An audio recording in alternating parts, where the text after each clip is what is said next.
Good morning dear students. आज हम लोग एक अत्यंत महत्वपूर्ण प्रश्न पब्लिक ओपिनियन के संबंध में जानने का प्रयास करेंगे और आप तमाम लोगों के इन्फॉर्मेशन के लिए परीक्षा में पब्लिक ओपिनियन से भी प्रश्न लगभग आता है। इस पर 2-3 प्रकार से प्रश्न बनते हैं, उसको हम लोग 2-3 क्लास में ख़त्म करेंगे। सबसे पहले हम लोग यह जानने का प्रयास करेंगे कि लोकमत क्या है और उसकी महत्ता और उपयोगिता क्या है। वास्तव में आज का युग राजनीतिक दृष्टि से देखा जाए तो यह युग लोकतंत्र का युग है। लोकतंत्र का अर्थ होता है जनता के लिए और जनता के द्वारा शासन। ये अब्राहम लिंकन साहब ने कहा था। वास्तव में लोकतंत्रात्मक सरकार के लिए लोकमत अपरिहार्य तो होता ही है। अन्य प्रकार की सरकारों के लिए भी यह लोकमत अत्यंत आवश्यक कारक के रूप में कार्य करता है, क्योंकि प्रत्येक प्रकार के शासन को संचालित करने के लिए लोकमत को ध्यान में रखकर ही शासन चलाया जा सकता है। शासन का प्रकार एक तंत्रीय हो या राजतंत्रीय हो, तो भी शासन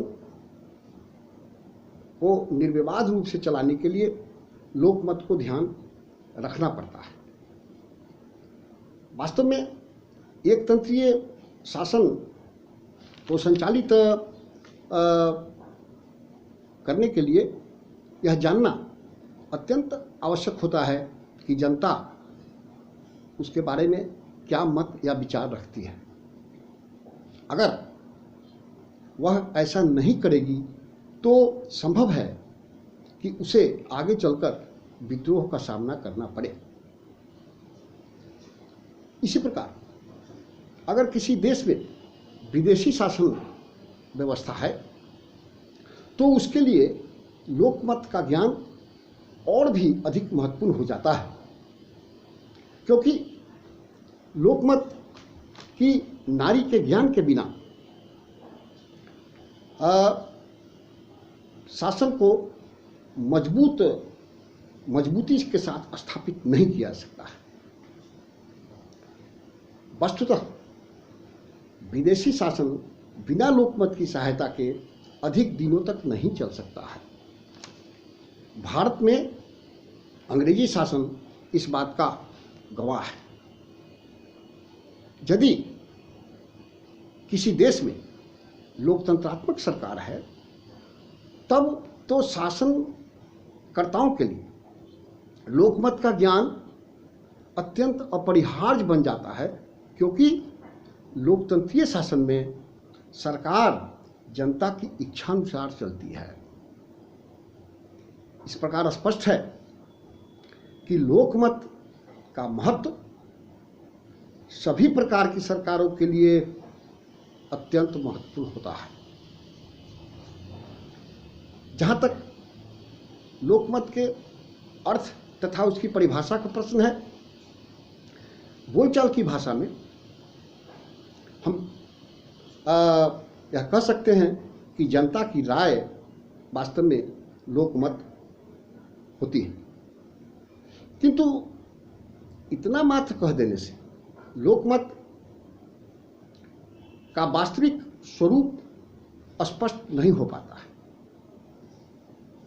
लोकमत क्या है और इसकी क्या परिभाषा होती है, इस संबंध में राजनीतिक शास्त्र के विद्वानों ने अलग अलग मत को व्यक्त किया है, जिसका विश्लेषण यहाँ आवश्यक बनता है। सबसे पहले लॉर्ड ब्राइस ने लोकमत की परिभाषा देते हुए कहा कि the term is commonly used to denote the aggregate of the views men hold regarding matters that affect or interest the community.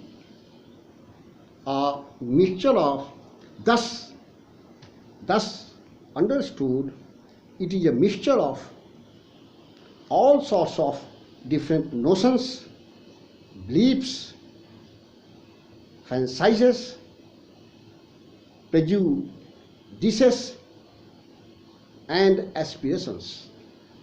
अर्थात समाज पर प्रभाव डालने वाले अथवा अपने हितों के संबंध में प्रश्नों के विषय में जो मनुष्यों की धारणाएं बनती है, उन्हीं के योग के अर्थ के रूप में साधारणतया इसका प्रयोग किया जाता है। इस दृष्टि से यह सब प्रकार की भ्रांत धारणाओं, विश्वासों, कल्पनाओं, विचारों तथा आकांक्षाओं का सम्मिश्रण होता है। इस प्रकार लॉर्ड ब्राइस के विचार के अनुसार लोकमत जनता का निश्चित मत जन समुदायों की एक ऐसी अस्पष्ट इच्छाओं, विश्वासों, नीतियों तथा रचनात्मक आकांक्षाओं का योग होता है, जिसका आधार सार्वजनिक हित साधना है। इसी प्रकार जिन्सबर्ग ने लोकमत की परिभाषा देते हुए कहा कि लोकमत का अभिप्राय समाज में प्रचलित उन विचारों और निर्णयों के पुंज से होता है जो न्यूनाधिक निश्चित रूप से प्रतिपादित होते हैं, जिसमें कुछ में अस्थायित्व होता है और जिसको मानने वाले लोग उन्हें इस रूप में, इस अर्थ में सामाजिक समझते हैं कि वे अनेक मस्तिष्कों द्वारा एक समय एक साथ मिलकर विचार करने के परिणाम हैं। वस्तुतः इस परिभाषा में लोकमत के अस्थायित्व तथा उसकी सामाजिकता पर अधिक बल दिया गया है। इन अर्थ और परिभाषाओं के बाद हम लोग लोकमत की क्या विशेषताएं होती हैं, what are the characteristics of public opinion, उसको हम लोग निम्न शीर्षकों के माध्यम से समझ सकते हैं। सबसे पहली विशेषता इस संबंध में विद्वानों ने कहा कि राजनीतिक शास्त्र के विद्वानों का यह कहना है कि इसकी पहली विशेषता यह है कि यह जनसाधारण का मत होता है, किसी वर्ग या व्यक्तियों का मत नहीं होता है। यह जनसाधारण का मत होता है, व्यक्ति या व्यक्ति समूह का मत नहीं होता है, पहली विशेषता। दूसरी बात, इसको दूसरी विशेषता यह है कि यह विचारों के अस्थिर आवेग पर आधारित नहीं होता है, अपितु वह जनता का अस्थायी मत होता है। वस्तुतः अस्थायित्व लोकमत का आवश्यक गुण होता है और वही मत वास्तविक लोकमत हो सकता है जो प्रायः अस्थायी प्रकृति का हो। इसकी तीसरी विशेषता लोक कल्याण की भावना से संबंधित होती है। उसके आधार पर पक्षपात या द्वेष नहीं हो सकता। वस्तुतः लोकमत, जिसे जनता का मत कहा जाता है, जनता के हित के लिए होना चाहिए। बेनी प्रसाद जी ने इन्हीं बातों को ध्यान में रखते हुए कहा कि वही मत वास्तविक लोकमत होता है जो जन कल्याण की भावना से प्रेरित हो। इस प्रकार हम कह सकते हैं कि लोकमत सार्वजनिक मामलों पर जनता का वह मत है सॉरी, जो किसी समुदाय या किसी वर्ग विशेष का न होकर जनसाधारण का हो, जो किसी क्षणिक आवेग पर आधारित न होकर अस्थायी हो और जिसमें लोक कल्याण की भावना निहित हो। इसके बाद इन तमाम बातों को जानने के पश्चात हम लोग लोकमत की क्या परिभाषा, लोकमत की के क्या महत्व है और उसकी क्या उपयोगिता है, उस विषय में जानने का प्रयास करें। What are the importance and utility of public opinion. विद्वानों का कथन है कि लोकमत का महत्व और उसकी उपयोगिता वस्तुतः सभी प्रकार की सरकारों में देखने को मिलती है। लोकमत के महत्व तथा उसकी उपयोगिता को निम्नलिखित शीर्षकों के माध्यम से समझा जा सकता है। सबसे पहले राजतंत्रीय व्यवस्था में, मोनार्कियल सिस्टम ऑफ गवर्नमेंट में हम लोग जानने का कोशिश करेंगे कि वहाँ लोकमत की क्या महत्ता होती है। राजतंत्रीय व्यवस्था को हम एक तंत्रीय व्यवस्था के नाम से भी जानते हैं और राजा चूंकि कार्यपालिका, व्यवस्थापिका और न्यायपालिका रूपी संगठन का सर्वोच्च नेता होता है और वह इन तमाम संस्थाओं के सर्वोच्च नेता होने के बावजूद वह लोकमत की अवहेलना नहीं कर सकता है, क्योंकि ऐसा करने पर देश में अस्थिरता अथवा विप्लव की स्थिति उत्पन्न हो सकती है। पुनः इसका दूसरा महत्व विदेशी शासन में देखने का प्रयास हम लोग करते हैं कि विदेशी शासन में इसकी क्या महत्ता होती है। विद्वानों का कहना है कि विदेशी शासन में भी लोकमत का महत्व और उसकी उपयोगिता बनी रहती है। विदेशी शासन साधारणतः शासन का संचालन अपने देश के स्वार्थ की सिद्धि के लिए की दृष्टि से करता है। ऐसी स्थिति में लोकमत ऐसे शासनों को ऐसा करने के विरुद्ध चेतावनी देता है तथा उसे इस संभावना के प्रति सजग करता है कि लोकमत की अत्यधिक अवहेलना विदेशी शासन के अंत का कारण बन सकती है। इसलिए विदेशियों के लिए, विदेशी सरकार के लिए जनमत की नारी को पकड़ना और समझना बहुत आवश्यक होता है। अब हम लोग राष्ट्रीय लोकतंत्र में यह जानने का प्रयास करेंगे कि जो डेमोक्रेटिक सेटअप ऑफ गवर्नमेंट होता है वहाँ पे लोकमत की महत्ता और उसकी उपयोगिता क्या होती है। सबसे पहले यह जानने का प्रयास करेंगे कि लोकतंत्र में लोकमत की महत्ता और उपयोगिता को निम्नलिखित शीर्षकों के माध्यम से समझा जा सकता है। सबसे पहले शासन की निरंकुशता पर रोक। शासन की निरंकुशता पर रोक अर्थात यदि कोई लोकतंत्रीय शासन की उपेक्षा कर शासन करता है तो आगामी चुनावों में उसे लोकमत के विरुद्ध